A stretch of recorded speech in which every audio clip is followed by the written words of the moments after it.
The Zeuseth. Sabi nila, hindi pa ako handa. Muling sigurado tama sila. Siguro hindi talaga ako para lumipad. Mukhang kailangan muna ng hapunan at siguro ng paalala. Itinago mo pa ito? Nakita ko yan nung araw na nakuha mo yung unang art scholarship mo. Sabi mo noon, sinyalis daw yan. Nagsisimula ka ng magpakapakpak. Matagal na yon. Hindi nawala ang mga pakpak, Maya. Minsan napapagod lang. Buong buhay mo, puro pakpak inuguhit mo pa, baka hindi ito tungkol sa paglipad na mas mataas. Baka tungkol ito sa pag-alala na kung bakit mas gusto mong lumipad. Gusto ko makita sa mga tao kung ano ang itsura ng kalayaan, kung gaano noon nagsimula. Kalimutan ang muna ang pagtanggi, guhit lang.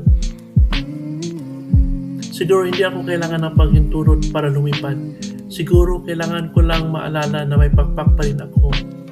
Parang nilipad na siya. Baka nga lumipad na. Kahit paulit-ulit kang tanggihan ng mundo, kailan hindi katatanggihan ng langit.